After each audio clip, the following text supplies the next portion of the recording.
Kitab kuno mencatat sebelum berdirinya kerajaan-kerajaan yang ada di Pulau Jawa, pernah ada kerajaan yang berdiri sebelum Masehi. Kerajaan ini berlokasi di daerah Singosari, Malang, Jawa Timur.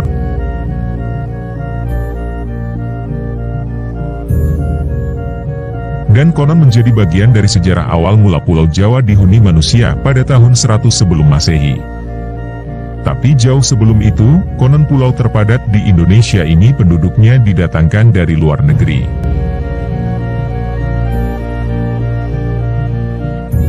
Hal ini berdasarkan pada beberapa sumber kuno yang dikutip dari buku Babat Tanah Jawi yang ditulis Soejipto Abimanyu. Sebelum kita simak pembahasannya sampai selesai, silahkan bantu perkembangan channel ini terlebih dahulu dengan menekan tombol subscribe dan loncengnya. Mari kita lanjut pembahasannya sampai selesai dan jangan di-skip supaya kalian paham pembahasan kali ini. Selamat menonton. Sumber kuno mengisahkan para penghuni ini berasal daerah Turki, tetapi ada yang menyebut berasal dari daerah Dekhan, India.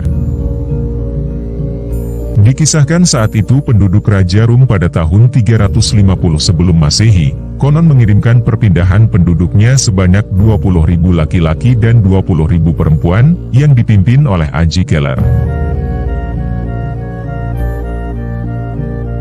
Pengiriman ini konon merupakan misi kedua setelah misi pertamanya pada tahun 450 sebelum Masehi gagal. Saat itu, seluruh utusan dari luar negeri terpaksa kembali dengan tanah hampa. Saat misi pengiriman kedua itulah, Pulau Jawa yang konon bernama Nusa Kendang ditemukan sebagai pulau yang tertutupi hutan. Dan Pulau Jawa saat itu dihuni oleh berbagai jenis binatang buas, dan tanahnya datar ditumbuhi tanaman yang dinamai Jawi. Dari situlah konon pulau ini dinamai dengan Tanah Jawi. Tetapi agak sulit menentukan lokasi pendaratan para utusan tersebut. Diperkirakan pendaratan terjadi di wilayah Semampir, yakni suatu tempat yang dekat dengan Surabaya saat ini.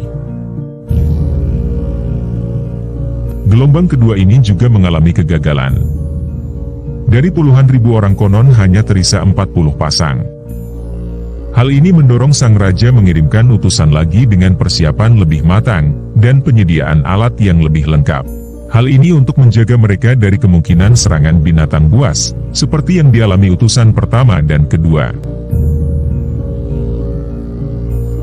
Selain peralatan pengamanan diri, mereka juga dilengkapi dengan alat pertanian sebagai alat bercocok tanam, bila kelak berhasil menempatinya dengan aman. Sementara itu, untuk mencegah orang-orang tidak melarikan diri, maka diangkatlah seorang pemimpin dari kalangan mereka, yaitu Raja Kana. Dikisahkan gelombang ketiga ini konon berhasil menyebar ke pedalaman-pedalaman yang terbuka di Pulau Jawa. Dari sisi kepercayaan, gelombang ketiga ini dipercaya menganut kepercayaan animisme.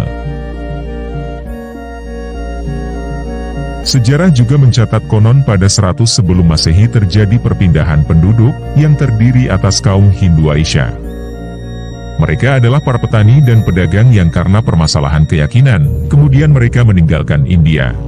Kelompok keempat inilah yang kemudian menetap di daerah Pasuruan dan Probolinggo. Kemudian mereka secara perlahan membuat koloni-koloni di bagian selatan Pulau Jawa, yang pusatnya terletak di Singosari. Ketika di Singosari, siapa yang memimpin memang tidak jelas. Tetapi ada naskah yang menyatakan adanya ratu yang memegang kekuasaan di daerah Kedi, namanya Nyai Kedi. Singgasana kerajaannya berada di Kediri. Pada tahun 900 Masehi, keturunan Hindu Asia dimasukkan dalam kerajaan Mendang yang juga dinamakan Kamulan. Nama lain Mendang adalah Medang, dan Kamulan adalah Ngastina atau Gajah Huya. Begitulah pembahasan singkat kali ini yang dapat admin Jejak Prasejarah bahas, dan silahkan tinggalkan apa pendapat kalian di kolom komentar.